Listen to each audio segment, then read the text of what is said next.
La pluie tombait comme du verre brisé sur les toits d'ardoise de Courseilles-sur-Mer, ce petit village normand qui sentait le sel, le poisson et les secrets enterrés depuis trop longtemps. C'était un après-midi de novembre 1953, et Marguerite Delacroix se tenait debout à la porte de la seule maison qu'elle avait jamais appelée foyer, observant la fumée grise s'élever de la cheminée de sa voisine, tandis que son propre âtre demeurait froid, éteint, mort. Elle avait 42 ans, mais son visage semblait en porter 60. Les rides autour de ses yeux ne venaient pas du rire. Elles venaient des nuits sans sommeil, des larmes séchées sur l'oreiller, du poids d'avoir été laissé pour compte comme un vieux meuble dont personne ne veut plus. Son mari, Étienne, était parti il y a 3 ans. Pas pour la guerre, pas pour la mort. Il était simplement parti. Un matin, il était là, la barbe non rasée, l'odeur de tabac et de peinture sur les doigts, et le soir, quand elle revint de la couture chez Madame Beaumont, la maison était vide.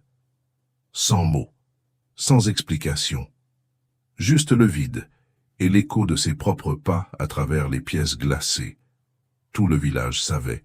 Les femmes chuchotaient derrière leurs rideaux de dentelle, les hommes détournaient le regard quand elle passait sur la place. Marguerite Delacroix, l'abandonnée. Celle qui n'avait pas su retenir son mari. Celle qui vivait maintenant seule dans cette maison, aux fuites et à la porte grinçante, cousant des robes pour les autres femmes. Celle qui avait encore quelqu'un pour qui s'apprêter. Le son de la pluie frappant les vitres était un tambour constant, monotone, qui remplissait chaque recoin de la maison. Marguerite serra le châle noir contre ses épaules et marcha jusqu'à la petite table de la cuisine où son kit de couture reposait ouvert, les aiguilles d'argent brillant à la faible lumière de l'après-midi. Il y avait une robe à moitié terminée là, un tissu bleu marine commandé par la fille du boulanger, qui se marierait au printemps. Marguerite passa ses doigts sur la couture, sentant la texture du fil, le poids du tissu. C'était le seul travail qui lui restait, la seule chose qui avait encore du sens. Mais aujourd'hui, quelque chose était différent. Aujourd'hui, le matin, en ouvrant la porte pour prendre le pain que le garçon de Monsieur Girard laissait sur le seuil, elle avait trouvé autre chose. Une enveloppe, vieille, jaunie, avec du papier épais qu'on ne fabriquait plus. Il n'y avait pas de timbre, pas d'expéditeur, juste son nom, écrit en calligraphie élégante, ancienne, avec de l'encre noire qui semblait avoir été appliquée avec une plume d'oie. Marguerite Delacroix. Elle avait pris l'enveloppe avec des mains tremblantes, le cœur battant dans un rythme étrange, désaccordé. Qui lui écrirait ainsi? Qui utiliserait du papier de ce type en plein 1953? Elle ferma la porte rapidement, comme si quelqu'un pouvait l'observer, et porta l'enveloppe jusqu'à la table de la cuisine. Maintenant, des heures plus tard, elle était toujours là, intacte, à côté de la robe bleu marine. Marguerite la regardait comme si c'était une bombe sur le point d'exploser. Une partie d'elle voulait l'ouvrir, une partie d'elle voulait la jeter au feu qu'elle n'avait pas encore allumé. Que feriez-vous si vous receviez une lettre de quelqu'un qui ne devrait pas savoir que vous existez? La question flottait dans l'air comme la pluie elle-même. Marguerite avala difficilement, et finalement, prit l'enveloppe. Le papier était rugueux sous ses doigts, lourd comme s'il portait plus que de simples mots. Elle glissa l'ongle sous le seau de cire rouge, un seau en pleine décennie 50, et le brisa avec un claquement sec. À l'intérieur, une seule feuille de papier pliée en 3. La même calligraphie élégante, la même encre noire. Madame Delacroix, je regrette profondément de vous informer du décès de votre tante, mademoiselle Vivienne Rousseau, survenu le 28 octobre de l'année en cours. En tant qu'unique héritière vivante, vous êtes convoquée à vous présenter à la résidence de la défunte, située au numéro 17 de la rue des Ombres, dans le hameau de Saint-Loup-de-la-Forêt, pour traiter les affaires relatives à l'héritage. Votre présence est attendue jusqu'au 15 novembre. Cordialement, Maître Lucien Beauregard, notaire. Marguerite lut la lettre 3 fois, puis 4. Les mots dansaient sur la page, refusant d'avoir du sens. tante Vivienne. Elle n'avait pas entendu ce nom depuis plus de 30 ans. Vivienne Rousseau, la sœur aînée de sa mère, cette femme étrange qui vivait isolée dans la forêt, loin de tout et de tous. Marguerite n'avait que 10 ans la dernière fois qu'elle l'avait vue, lors d'une visite rapide et inconfortable qui s'était terminée en cris entre sa mère et Vivienne. Après cela, plus jamais. Sa mère avait interdit toute mention du nom de sa sœur. « Elle a choisi son chemin », disait sa mère, les lèvres serrées en une ligne fine, « et nous avons choisi le nôtre. Et maintenant, Vivienne était morte, et Marguerite était l'unique héritière. » Elle plia la lettre soigneusement et la remit dans l'enveloppe. Son cœur battait trop vite. La pluie continuait de tomber, mais maintenant elle semblait différente, plus urgente, comme si elle essayait de lui dire quelque chose. Saint-Loup de la Forêt. Elle savait où c'était. C'était un petit hameau oublié, à l'intérieur de la Normandie, entouré de forêts denses et de légendes anciennes. Un endroit où les gens allaient pour disparaître, ou pour être oubliés. Marguerite se leva de la chaise, le châle glissant de ses épaules. Elle marcha jusqu'à la fenêtre et regarda la rue étroite et mouillée où les lampes à gaz commençaient à s'allumer une à une, comme des yeux s'ouvrant dans l'obscurité. Personne ne passait. Le village était vide, comme toujours. Elle pensa à Étienne. Elle pensa à la maison froide. Elle pensa aux femmes qui chuchotaient. Elle pensa à la robe bleu marine qu'elle ne finirait jamais à temps. Et alors, pour la première fois en 3 ans, Marguerite Delacroix prit une décision qui n'appartenait qu'à elle. Elle irait. Le voyage jusqu'à Saint-Loup de la Forêt prit toute la journée. Le bus partit de Courseilles-sur-Mer à 6 heures du matin, encore dans l'obscurité, et suivit des routes étroites et sinueuses qui traversaient des champs verts puis entraient dans la forêt, cette forêt dense et ancienne qui semblait avaler la lumière du soleil.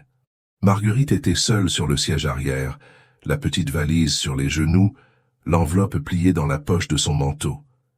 Le conducteur, un homme âgé avec une moustache grisonnante et une expression fatiguée, n'avait pas dit un mot au-delà de « bonjour » quand elle était montée. Les autres passagers, 2 à l'avant, un homme en costume usé et une femme avec un foulard sur la tête, restaient également silencieux, comme si le simple fait d'entrer dans cette forêt exigeait de la révérence. La route devint de plus en plus étroite. Les arbres se rapprochaient, leurs branches nues s'entrelaçant au-dessus du bus, formant un tunnel sombre et suffocant. La lumière du jour devenait de plus en plus faible, même s'il n'était que midi. Marguerite regardait par la fenêtre sale, observant les ombres se déplacer entre les troncs, et ressentait un froid qui ne venait pas du vent. Vous êtes-vous déjà senti observé par quelque chose que vous ne pouvez pas voir? Le bus s'arrêta avec un soubresaut devant un poteau de bois vermoulu où un vieux panneau annonçait « Saint-Loup de la Forêt, population, 87. C'est ici », dit le conducteur sans se retourner. Marguerite descendit, la valise lourde à la main. Le bus repartit avant même qu'elle ne s'éloigne de la route, la laissant seule sur une minuscule place, entourée de maisons en pierre sombre avec des toits couverts de mousse. Il y avait une petite église au centre, sa tour de clocher fissurée, la cloche rouillée se balançant légèrement au vent. Il n'y avait personne dans la rue, il n'y avait pas de son, sauf le vent dans les arbres. Marguerite regarda autour d'elle, cherchant la rue des ombres. Il n'y avait pas de panneau, pas d'indication. Juste ces maisons silencieuses, avec des fenêtres sombres comme des yeux fermés. Elle marcha jusqu'à la porte de l'église et frappa. Rien. Elle frappa de nouveau, plus fort. La porte s'ouvrit avec un grincement lent, et une femme âgée apparut, courbée comme une virgule, le visage ridé comme du papier froissé. « Oui ?» La voix était rauque, méfiante. « Excusez-moi de vous déranger, madame. Je cherche la rue des Ombres, le numéro 17. » La femme l'étudia longuement, ses petits yeux noirs parcourant le visage de Marguerite, son vieux manteau, sa valise. « La maison de Vivienne, » dit la femme, et ce n'était pas une question. « Oui, je suis sa nièce. » La femme cracha par terre. un petit crachat sec, délibéré. « Alors vous êtes l'héritière ?» Il y avait quelque chose dans la façon dont elle prononçait le mot, quelque chose d'amer, presque accusateur. Marguerite avala difficilement. « Oui, pouvez-vous m'indiquer le chemin ?» La femme pointa un doigt tordu vers une rue étroite qui sortait de la place, disparaissant entre les maisons. « Suivez jusqu'au bout, c'est la dernière maison, celle qui tourne le dos au village. » Elle fit une pause. « Et si madame a du bon sens, elle repartira dès demain. » Avant que Marguerite puisse demander ce qu'elle voulait dire, la porte de l'église se referma avec un bruit sourd. Marguerite resta là, debout, le cœur battant fort. Qui tourne le dos au village? Quel genre de description était-ce? Elle suivit la rue indiquée, ses pas résonnant sur les pierres humides. Les maisons devenaient de plus en plus espacées, jusqu'à ce qu'il n'y ait plus de maisons, seulement des arbres. La route se rétrécit encore plus, devenant presque un sentier, et Marguerite dut éviter des racines et des branches tombées. Et alors, elle la vit. La maison numéro 17. C'était une construction en pierre grise, de 2 étages, avec des fenêtres hautes et étroites et une porte en bois massif. Il n'y avait pas de jardin, pas de clôture. La maison se dressait simplement là, au milieu d'une petite clairière, entourée par la forêt. Et oui, elle tournait le dos au village. La porte principale faisait face à la forêt, à l'obscurité profonde entre les arbres. Marguerite s'arrêta au bord de la clairière, la valise lourde à la main. La maison semblait abandonnée. Il n'y avait pas de lumière aux fenêtres, pas de fumée à la cheminée. Mais il y avait quelque chose là, quelque chose qu'elle ne pouvait pas définir. Une présence, un poids dans l'air. Elle fit un pas en avant, puis un autre. Le son de ses pas dans l'herbe mouillée était trop fort, intrusif. Elle arriva à la porte et frappa 3 fois. Silence. Elle frappa de nouveau. Rien. Elle essaya la poignée. La porte s'ouvrit avec un long gémissement aigu, révélant un couloir sombre qui sentait le moisi, le vieux papier et quelque chose de sucré et d'écœurant que Marguerite ne pouvait pas identifier. « Allô ?» Sa voix sonnait petite, avalée par l'obscurité. Aucune réponse. Marguerite entra, laissant la porte ouverte derrière elle. La lumière du jour n'éclairait que les premiers mètres du couloir. Le reste était pure obscurité. Elle attendit, laissant ses yeux s'ajuster, et peu à peu commença à distinguer des formes. Un escalier à gauche, montant au 2e étage. Une porte à droite, entr'ouverte. Une autre au fond, fermée. Elle marcha jusqu'à la porte de droite et la poussa. C'était un salon. Il y avait des meubles couverts de draps blancs, comme des fantômes assis en silence. Une cheminée éteinte. Une fenêtre avec des rideaux épais qui ne laissaient entrer qu'un fil de lumière. Marguerite tira l'un des rideaux. La lumière envahit la pièce et elle vit tout clairement. Les meubles étaient anciens mais bien entretenus. Il y avait une table basse avec une fine couche de poussière, une bibliothèque remplie de livres aux dos usés, et sur le mur au-dessus de la cheminée, un portrait. Marguerite s'approcha, le cœur s'accélérant. C'était Vivienne. Elle reconnut les yeux, ces yeux sombres et intenses qui l'effrayaient quand elle était enfant. Mais dans le portrait, Vivienne semblait différente. Plus jeune, peut-être 30 ans.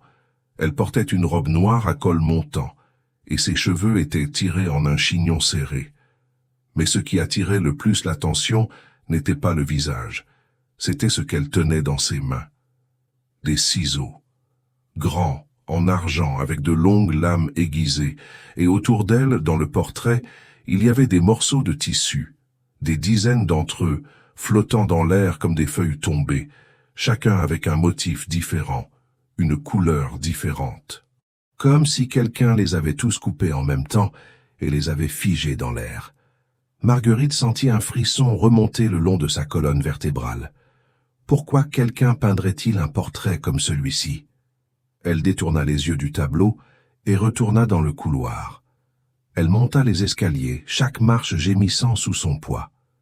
Le 2e étage était encore plus sombre. Il y avait 3 portes. Elle choisit celle du milieu et l'ouvrit. C'était une chambre. Le lit était fait avec des draps blancs parfaitement tendus. Il y avait une armoire, une coiffeuse, une chaise près de la fenêtre. Tout impeccable, tout organisé. Mais il y avait quelque chose qui n'allait pas. Marguerite fit un pas à l'intérieur et le sentit.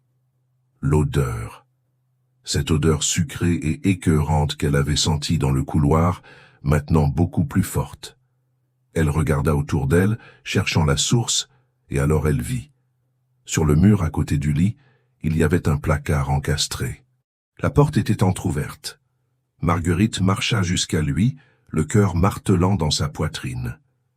Elle poussa la porte et vit des robes, des dizaines d'entre elles, suspendues sur des cintres, parfaitement alignées, chacune plus élaborée que l'autre.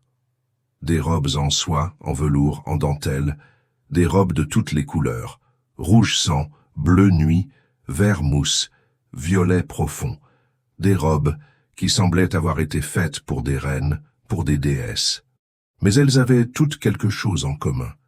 Elles étaient toutes tachées, des taches sombres, irrégulières, qui se répandaient sur le tissu comme des doigts agrippants. Des taches qui semblaient anciennes, mais qui sentaient encore. Cette odeur sucrée, écœurante, que Marguerite reconnaissait maintenant. Du sang. Elle recula, la main sur la bouche, l'estomac retourné. Elle trébucha sur la chaise et tomba, l'impact faisant un bruit sourd qui résonna dans la maison. Que gardait votre tante dans ce placard, et pourquoi personne n'en a jamais parlé? Marguerite se releva tremblante et courut hors de la chambre. Elle descendit les escaliers en trébuchant, passa par le couloir et sortit par la porte d'entrée, respirant l'air froid de la forêt comme si elle se noyait. Elle resta là, debout, les mains sur les genoux, essayant de reprendre son souffle. La maison était derrière elle, silencieuse, attendant. Et c'est alors qu'elle l'entendit. Un son, venant de l'intérieur de la maison. Un son qui ne devrait pas être là. Le son de ciseaux coupant du tissu. Snip, snip, snip. Lent, délibéré, venant du deuxième étage. Marguerite regarda la porte ouverte. Son corps hurlait pour qu'elle coure, pour qu'elle retourne au village, pour qu'elle prenne le prochain bus et ne regarde plus jamais en arrière. Mais quelque chose la retenait là. Quelque chose de plus fort que la peur, le besoin de savoir. Elle rentra dans la maison. Elle monta les escaliers, chaque pas plus lourd que le précédent. Le son continuait. Snip, snip, snip. Elle arriva au deuxième étage et s'arrêta. Le son venait de la porte de gauche, celle qu'elle n'avait pas encore ouverte. Marguerite marcha jusqu'à elle et posa la main sur la poignée. Elle était glacée. Elle la tourna et poussa la porte. La pièce était remplie de lumière. Pas la lumière du jour, mais la lumière de bougies. Des dizaines d'entre elles, allumées, dispersées partout dans la pièce. Et au centre, il y avait une grande table, couverte de tissus colorés, de fils, d'aiguilles et de ciseaux. Et assise à la table, dos à Marguerite, se tenait une femme. Elle portait une robe noire, ses cheveux grisonnants tirés en chignon. Ses mains se déplaçaient avec précision, coupant un morceau de tissu rouge avec de grands ciseaux d'argent. Snip, snip, snip. Marguerite ne pouvait pas respirer, ne pouvait pas bouger. « Vivienne ?» Sa voix sortit comme un murmure. La femme s'arrêta. Les mains restèrent immobiles. Lentement, très lentement, elle tourna la tête. Et Marguerite vit son visage. Ce n'était pas Vivienne. Ou plutôt, c'était elle. Mais pas elle. Le visage était le même que celui du portrait. Jeune, 30 ans, peau pâle, yeux sombres. Mais il y avait quelque chose qui n'allait pas. La peau était trop tendue. Les yeux ne clignaient pas. Et il y avait des coutures. De fines lignes, presque invisibles, parcourant son visage comme un masque mal cousu. La femme sourit. Un sourire lent, qui n'atteignait pas les yeux. « Tu es venu, » dit-elle, et sa voix était comme le grincement d'une vieille porte. Enfin, Marguerite fit un pas en arrière, Mais la porte se ferma derrière elle avec un bruit sourd. Elle se retourna, essaya d'ouvrir, mais la poignée ne bougeait pas. « N'aie pas peur, » dit la femme, se levant de la chaise. Elle était grande, plus grande que Marguerite ne se souvenait. « Je t'attendais. »« Qui êtes-vous » La femme inclina la tête, comme si la question était amusante. « Je suis Vivienne. Ou ce qu'il en reste. » Elle fit un pas en avant. « Et toi, Marguerite, tu es exactement ce dont j'avais besoin. Que voulez-vous de moi ?» Vivienne, ou quelle que soit cette chose, pointa vers la table. « J'ai besoin d'une remplaçante, quelqu'un pour continuer le travail, quelqu'un qui comprend ce que signifie être abandonné. » Marguerite sentit les larmes brûler ses yeux. « Je ne comprends pas. »« Si, tu comprends. » Vivienne fit un autre pas. « Tu as été abandonnée, par ton mari, par ton village, par la vie. Et maintenant, tu es ici, seule, sans personne. Parfaite. Parfaite pourquoi ?» Vivienne sourit de nouveau. « Pour devenir la nouvelle couturière. » Et alors, Marguerite vit. Sur la table, parmi les tissus et les ciseaux, il y avait quelque chose qu'elle n'avait pas remarqué avant. Des photographies, des dizaines d'entre elles, des femmes, toutes jeunes, toutes portant des robes élaborées, et toutes avec le même regard vide dans les yeux. « Chacune d'elles est venue ici, » dit Vivienne, sa voix douce, presque affectueuse. « Chacune d'elles a été abandonnée. Chacune d'elles avait besoin d'un but, et je le leur ai donné. Je les ai transformées en art. » Marguerite regarda les robes dans le placard, les taches de sang, les tissus élaborés. « Vous les avez tuées? Je les ai libérées. » Vivienne était maintenant à seulement un pas. « Et maintenant, c'est ton tour. » Marguerite ne pensa pas. Elle se jeta sur le côté, renversant la table, éparpillant tissus et ciseaux sur le sol. Elle courut vers la fenêtre et l'ouvrit avec force, le verre se brisant, coupant sa main. Elle regarda en bas. C'était une chute haute. Mais c'était sa seule chance. Elle sauta. La douleur fut instantanée. Marguerite sentit quelque chose craquer dans sa cheville quand elle toucha le sol, et le monde explosa en un éclair blanc. Elle cria, mais le son fut étouffé par le vent dans les arbres. Elle roula dans l'herbe mouillée, essayant de se lever, mais son pied ne supportait pas le poids. Elle regarda vers le haut. La fenêtre était ouverte, et là, l'observant, se tenait Vivienne. Mais elle n'était pas seule. Il y avait d'autres formes à côté d'elle, des silhouettes sombres, des silhouettes de femmes, toutes regardant vers le bas. Marguerite se traîna dans l'herbe, chaque mouvement une agonie. Elle devait sortir de là. Elle devait atteindre le village. Quelqu'un devrait la croire. Elle regarda en arrière. La porte d'entrée de la maison s'ouvrait. Et Vivienne sortait, marchant lentement, délibérément, avec les ciseaux d'argent à la main. Snip, snip, snip. Marguerite cria et se traîna plus vite, les mains déchirant l'herbe, les larmes obscurcissant sa vision. Elle réussit à atteindre le sentier, puis la rue. Elle pouvait voir les maisons du village maintenant, si proches. Elle cria « À l'aide, s'il vous plaît, quelqu'un !» Mais aucune porte ne s'ouvrit. Aucune fenêtre ne s'éclaira. Vivienne était plus proche maintenant. Marguerite pouvait entendre ses pas, pouvait entendre les ciseaux coupant l'air. Snip, snip, snip. Et alors, une porte s'ouvrit. La vieille femme de l'église. Elle se tenait sur le seuil, les bras croisés, observant. « S'il vous plaît, » cria Marguerite, « aidez-moi !» La femme la regarda, puis regarda Vivienne qui était maintenant à seulement quelques mètres. Et alors, la femme rentra et ferma la porte. Marguerite sentit le désespoir l'engloutir. Il n'y avait pas d'issue, pas de salut. Vivienne était maintenant à côté d'elle, les ciseaux brillant à la lumière du réverbère. « C'est inutile, » dit Vivienne. « Ils savent, tous savent, et personne ne va t'aider. »« Pourquoi » Marguerite sanglota. « Pourquoi ne font-ils rien ?»« Parce qu'ils ont besoin de moi. Vivienne se pencha, le visage à quelques centimètres du sien. Je maintiens la forêt satisfaite. Je nourris ce qui vit ici. Et en échange, ils me laissent continuer mon travail. Quel travail? Tuer des femmes? Non. Vivienne sourit. Leur donner un but. Les transformer en quelque chose de beau, quelque chose d'éternel. Elle leva les ciseaux. Et maintenant, tu seras la prochaine. Marguerite ferma les yeux, attendant la fin. Mais elle ne vint pas. Au lieu de cela, elle entendit un son familier, le son de tissu se déchirant. Elle ouvrit les yeux. Vivienne était immobile, les ciseaux toujours levés. Mais sa robe se défaisait.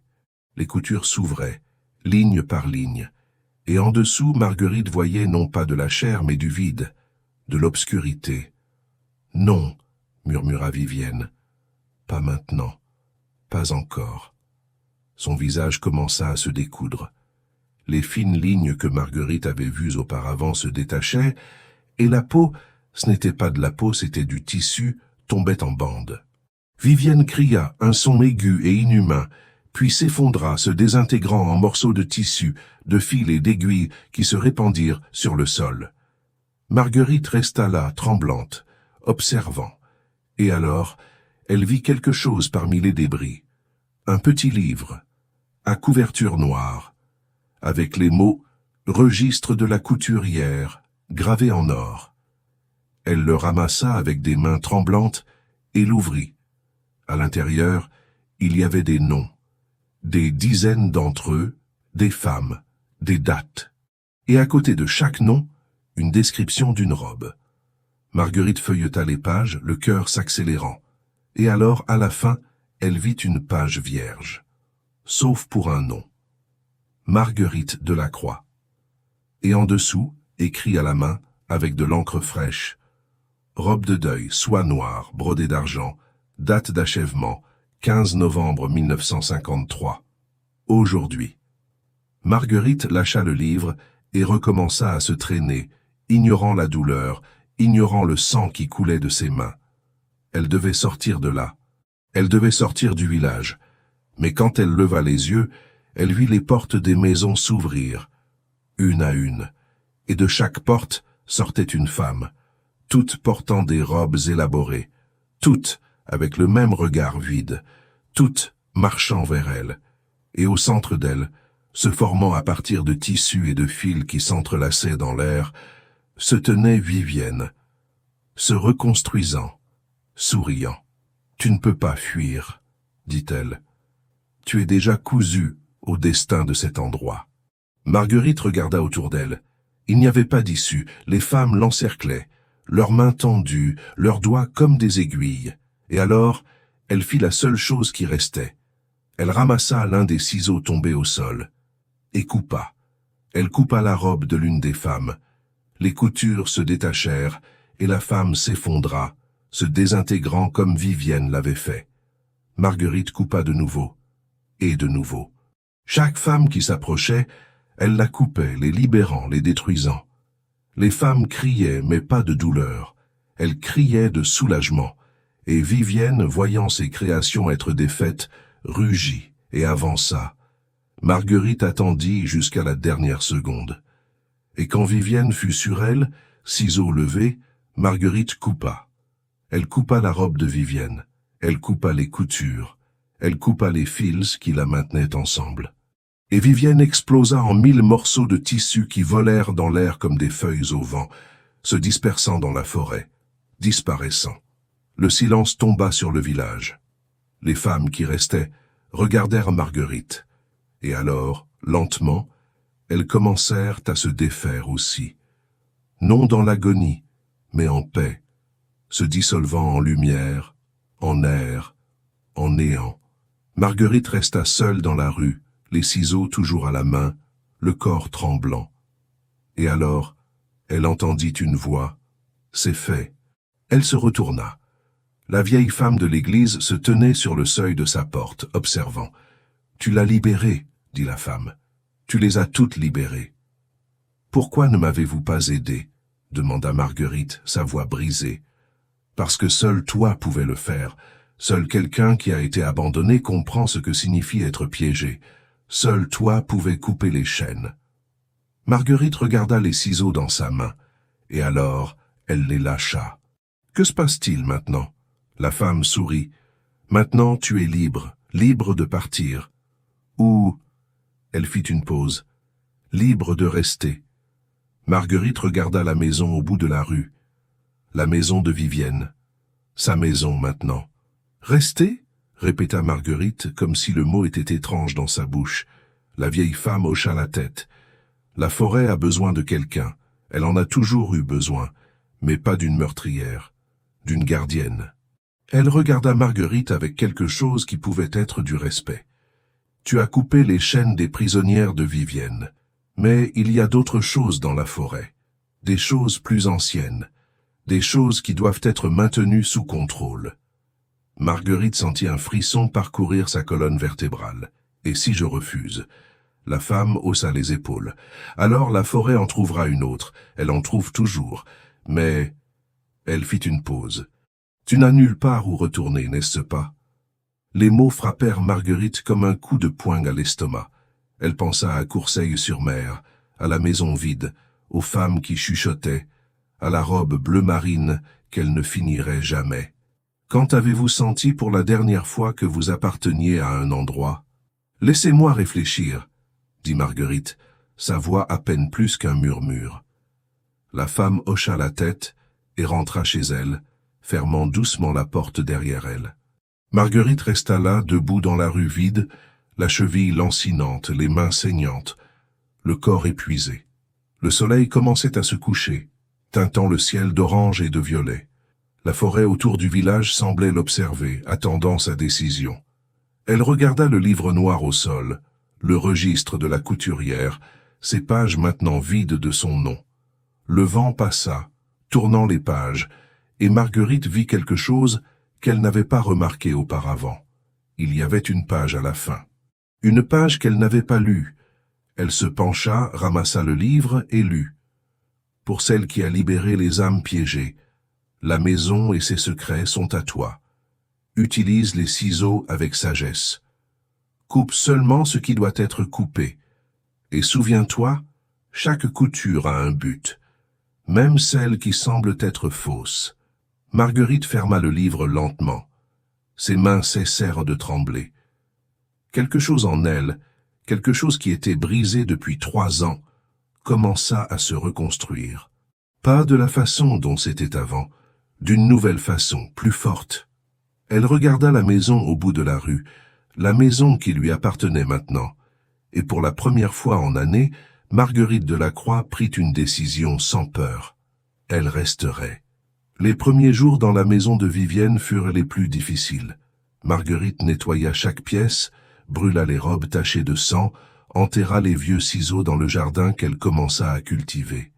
Elle transforma la salle de couture du 2e étage en un véritable atelier, avec la lumière naturelle entrant par les fenêtres qu'elle déverrouilla et ouvrit pour la première fois en décennies. Les habitants du village l'observaient de loin. Personne ne s'approchait, personne ne lui parlait, mais chaque matin Marguerite trouvait quelque chose sur le seuil de la porte. Un panier avec des œufs, un pain frais, un pot de confiture. Des cadeaux anonymes de personnes qui comprenaient maintenant. Elle n'était pas comme Vivienne, elle était différente. Marguerite recommença à coudre, mais pas pour créer des prisons de tissu. Elle cousait des vêtements simples pour les enfants du village, réparait les robes déchirées des femmes, retouchait les manteaux des hommes. Et quand quelqu'un eut finalement le courage de frapper à sa porte, une jeune mère avec un bébé dans les bras et une robe qui avait besoin d'ajustement, Marguerite ouvrit la porte avec un sourire. « Entrez, dit-elle, je vais vous aider. » Et c'est ainsi que cela commença. Lentement, la maison cessa d'être un lieu de peur pour devenir un lieu de refuge. Les femmes venaient voir Marguerite, non seulement pour la couture, mais pour parler, pour se confier, pour raconter leurs propres abandons, leurs propres douleurs. Et Marguerite écoutait, et cousait et réparait, non seulement des vêtements, mais des esprits. Mais la nuit, quand le village dormait, Marguerite faisait sa véritable veille. Elle marchait dans la forêt les ciseaux d'argent de Vivienne, les seuls qu'elle n'avait pas détruits, attachés à sa ceinture. Elle cherchait les choses dont la vieille femme avait parlé, les choses anciennes, et elle les trouvait. Des ombres qui prenèrent la forme de femmes pleurant, des créatures faites de branches et de feuilles qui essayèrent de traîner les voyageurs perdus dans la forêt, des échos de voix qui murmuraient des mensonges et de fausses promesses. Et quand elle les trouvait, Marguerite faisait ce qu'elle savait faire de mieux, elle coupait les chaînes invisibles qui retenaient les âmes à la forêt, elle coupait les racines pourries qui nourrissèrent les créatures. Elle coupait les fils d'illusion qui trompaient les perdus. Snip, snip, snip. Le son des ciseaux résonnait dans la forêt, mais maintenant ce n'était pas un son de terreur, c'était un son de libération. 6 mois passèrent. C'était le printemps. La forêt était verte, pleine de vie. Et Marguerite, pour la première fois en année, ressentit quelque chose qu'elle pensait avoir perdu pour toujours. La paix. Elle était assise dans le jardin qu'elle avait planté, raccommodant la chemise de l'un des hommes du village, quand elle entendit des pas. Elle leva les yeux et vit une silhouette s'approcher par le sentier. Un homme, grand, cheveux grisonnants, barbe non rasée, Étienne. Marguerite lâcha la chemise, le cœur battant la chamade. Il s'arrêta au bord du jardin, les mains dans les poches, le visage marqué par des rides qui n'étaient pas là 3 ans auparavant. « Marguerite, dit-il, sa voix rauque. Elle se leva lentement, les mains serrant le tissu. « Que veux-tu? J'ai entendu dire que tu étais ici. Je suis venu... » Il hésita. « Je suis venu m'excuser. » Marguerite sentit la colère monter, chaude et aiguë. « Des excuses? Tu m'as quitté. Sans un mot, sans une explication. Tu m'as laissé seul, Étienne. Abandonné. Je sais. » Il fit un pas en avant. Et j'avais tort. J'avais peur. Peur de ne pas être suffisant. Peur d'échouer. Alors j'ai fui. Ses mains tremblaient. Mais je veux revenir, je veux arranger les choses. Marguerite le regarda. L'homme qu'elle avait aimé. L'homme qui l'avait détruite. Et alors, elle vit quelque chose qu'elle ne s'attendait pas à voir. Il était brisé aussi, pas de la façon dont elle l'avait été, mais brisé de la même manière. Perdu, seul. Le pardon est-il un acte de courage ou de faiblesse? Marguerite respira profondément. Tu ne peux pas revenir, Étienne. Pas vers moi.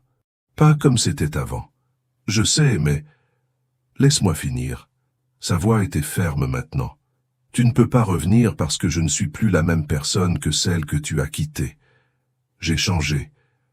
Je me suis reconstruite. Et cette vie... Elle regarda autour d'elle. La maison, la forêt, le village silencieux. Cette vie est à moi maintenant. Étienne baissa la tête. Je comprends. Mais, continua Marguerite, et il leva les yeux, surpris. Si tu veux rester, pas comme mon mari, mais comme quelqu'un qui a aussi besoin d'un nouveau départ, je peux offrir ça. Il la regarda, confus. Rester? Le village a besoin de gens, de personnes prêtes à travailler, à se reconstruire. Marguerite tendit la main, non pas en réconciliation, mais en offre. Tu peux avoir une chance ici, mais pas avec moi. Pas à l'ancienne façon. Étienne regarda sa main, et alors, lentement, il la serra. « Merci », murmura-t-il. Marguerite hocha la tête. « Parle à Monsieur Garnier dans le village. Il a besoin d'aide à la scierie. » Étienne hésita, comme s'il voulait dire quelque chose de plus. Mais alors, il hocha la tête et partit, marchant de nouveau sur le sentier. Marguerite resta à observer jusqu'à ce qu'il disparaisse. Et alors elle retourna au jardin, ramassa la chemise qu'elle raccommodait et continua son travail. Les mains bougeaient avec précision. L'aiguille entrait et sortait du tissu, chaque point parfait, chaque couture à la bonne place. Elle ne réparait plus seulement des vêtements, elle réparait des vies, y compris la sienne. Une autre année passa. Le village de Saint-Loup-de-la-Forêt était différent. Les maisons avaient été peintes. Les jardins fleurissaient. Les enfants jouaient dans les rues, leur rire résonnant entre les arbres. Et au centre de tout, dans la maison au bout de la rue, Marguerite Delacroix cousait. Elle était devenue plus qu'une couturière. Elle était devenue la gardienne du village. La femme qui maintenait la forêt sous contrôle. La femme qui écoutait les histoires des gens et offrait non seulement des conseils, mais de l'action. Quand une jeune fille arriva au village, enceinte et seule, chassée par sa famille, Marguerite l'accueillit. Quand un homme perdit tout dans un incendie, Marguerite lui donna des vêtements et un endroit pour recommencer. Quand un enfant tomba malade et que les médecins de la ville ne venaient pas si loin, Marguerite marcha dans la forêt et trouva les herbes que la vieille femme lui avait appris à chercher. Le village prospérait, et Marguerite, pour la première fois depuis qu'elle pouvait s'en souvenir, ne se sentait plus abandonnée. Elle appartenait ici. Une nuit, alors qu'elle cousait à la lumière des bougies, elle entendit un coup à la porte. Il était tard, la forêt était silencieuse, et les habitants du village dormaient déjà. Marguerite ouvrit la porte. C'était une femme. Jeune, peut-être 30 ans, avec des vêtements déchirés et un visage marqué par les larmes. « S'il vous plaît, » murmura la femme. « On m'a dit que vous pouviez aider. » Marguerite reconnut ce regard, le regard de quelqu'un qui avait été abandonné, de quelqu'un qui avait tout perdu. « Entrez, » dit Marguerite, ouvrant la porte. « Vous êtes en sécurité ici. » La femme entra, et Marguerite ferma la porte derrière elle. Elle l'emmena jusqu'à la cuisine, prépara du thé chaud, l'enveloppa dans une couverture. « Racontez-moi, » dit doucement Marguerite, et la femme raconta. Une histoire de trahison, de violence, de fuite. Une histoire que Marguerite connaissait très bien, même si les détails étaient différents. Quand la femme termina, Marguerite tint ses mains. « Vous resterez ici cette nuit, » dit-elle. « Et demain nous penserons à la prochaine étape, ensemble. » La femme commença à pleurer, mais cette fois ce n'étaient pas des larmes de désespoir, c'étaient des larmes de soulagement. Marguerite l'emmena dans l'une des chambres du 2e étage, la chambre qu'elle avait nettoyée et transformée en un espace accueillant pour ceux qui en avaient besoin, et la laissa se reposer. Ensuite, elle retourna à l'atelier. Elle regarda par la fenêtre vers la forêt sombre dehors, et sourit. Vivienne avait essayé d'utiliser la douleur des femmes pour créer des monstres, mais Marguerite utilisait la même douleur pour créer de l'espoir. Et cela, peut-être, était la plus grande vengeance de toutes. 10 ans passèrent. Marguerite avait maintenant 52 ans. Ses cheveux étaient complètement gris, tirés en un chignon simple. Ses mains étaient marquées de callosité et de cicatrices d'années de couture. Mais ses yeux brillaient d'une lumière qui n'existait pas quand elle était arrivée au village. La maison au bout de la rue n'était plus appelée la maison de Vivienne. On l'appelait la maison de la couturière, et elle devint connue bien au-delà de Saint-Loup-de-la-Forêt. Des femmes venaient de villages lointains, des femmes qui avaient été abandonnées, maltraitées, oubliées, et Marguerite les recevait, toutes. Elle leur donnait un abri, de la nourriture, du travail. Elle leur apprenait à coudre. Elle leur apprenait à se reconstruire. La maison devint petite. Alors Marguerite, avec l'aide des hommes du village, y compris Étienne, qui était devenu un charpentier respecté et un ami silencieux, agrandit. Ils construisirent une annexe, puis une autre. La maison grandit, se transformant en un véritable refuge, et chaque nuit, Marguerite faisait toujours sa veille dans la forêt. Mais maintenant, elle n'était pas seule. Certaines des femmes qu'elle avait accueillies, celles qui avaient choisi de rester, marchaient avec elle, chacune portant ses propres ciseaux, chacune apprenant à couper les chaînes qui retenaient les âmes perdues. Elles devinrent les nouvelles gardiennes, les nouvelles couturières, non pas de robes de mort mais de vie raccommodée.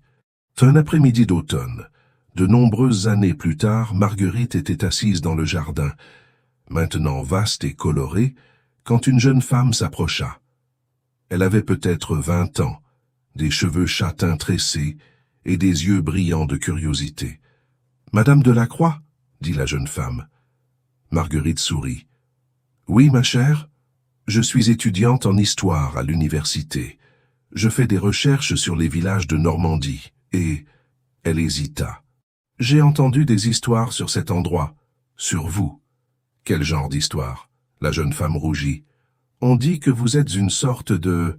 bonne sorcière, que vous sauvez des femmes, que vous maintenez la forêt sous contrôle. » Elle rit, nerveuse. « Je sais que ça semble absurde, mais... » « Ce n'est pas absurde, » interrompit doucement Marguerite. « C'est vrai. » La jeune femme cligna des yeux, surprise. « Alors, tout est réel. Les histoires sur l'ancienne couturière, sur les robes de sang. » Marguerite hocha la tête. « Tout réel. Mais c'est fini. Depuis longtemps. » « Et vous coupez vraiment des choses invisibles ?» Marguerite sourit. « Je coupe des chaînes. Nous le faisons toutes ici. Des chaînes qui retiennent les gens au passé, à la peur, à la douleur. » Elle regarda la forêt. La forêt est ancienne, et elle a de la mémoire. Mais elle peut être douce, si vous savez comment la traiter.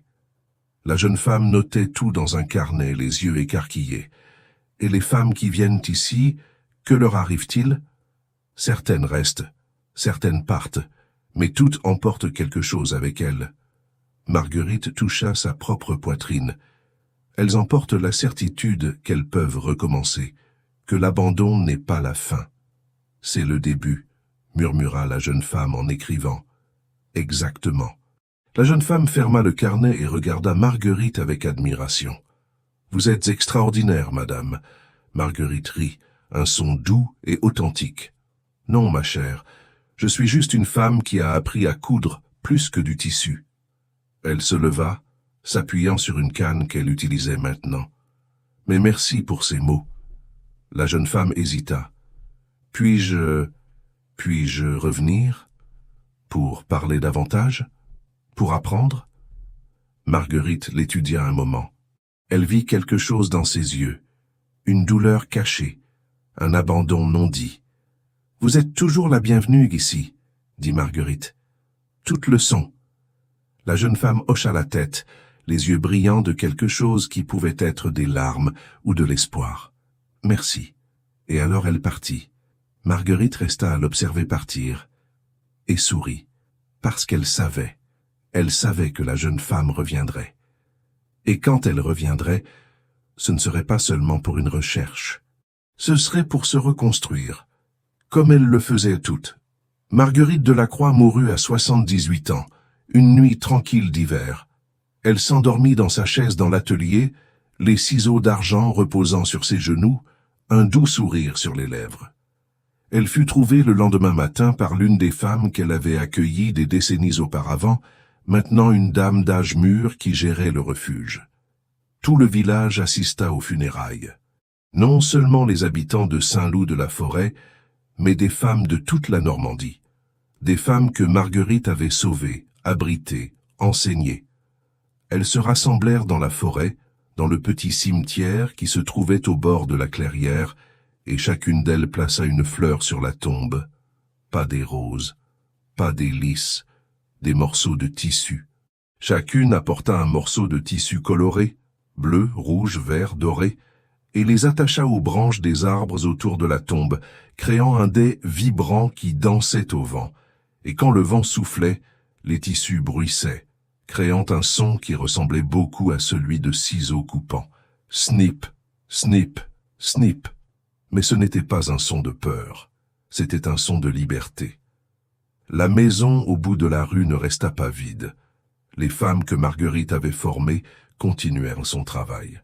Le refuge resta ouvert, la forêt resta sous contrôle, et de temps en temps, quand la nuit était sombre et silencieuse, les habitants du village juraient entendre le son de ciseaux coupant l'air, et ils savaient que Marguerite était toujours là, d'une certaine manière, coupant toujours les chaînes, libérant toujours les âmes, cousant toujours l'espoir, là où il n'y avait eu que désespoir. Parce qu'au final, c'est ce qui nous définit. pas ce qui nous a été enlevé, pas qui nous a abandonnés, pas les cicatrices que nous portons, mais ce que nous décidons de faire avec les morceaux qui restent. Et Marguerite Delacroix a décidé de créer quelque chose de beau, quelque chose d'éternel, quelque chose qui ne pourrait jamais être défait. Et maintenant, je vous pose la question. Si votre vie se défaisait complètement demain, si vous perdiez toutes et tous, que coudriez-vous avec les morceaux qui resteraient? Construiriez-vous des murs ou des ponts? Créeriez-vous des prisons ou des refuges? Marguerite a choisi de transformer sa douleur en but.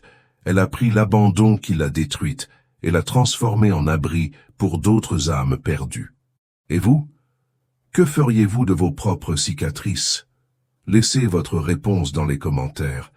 Je veux savoir, quel morceau d'espoir coudriez-vous si vous aviez la chance de recommencer? Si cette histoire a touché votre cœur, si vous avez ressenti chaque coup de ciseau et chaque point de reconstruction de Marguerite, laissez votre like maintenant. Partagez avec quelqu'un qui a besoin d'entendre que l'abandon n'est pas la fin, mais peut-être le début de quelque chose d'extraordinaire. Et abonnez-vous à la chaîne pour plus d'histoires qui vous feront ressentir, réfléchir et croire qu'il est toujours possible de recommencer, peu importe combien de morceaux vous devez rassembler.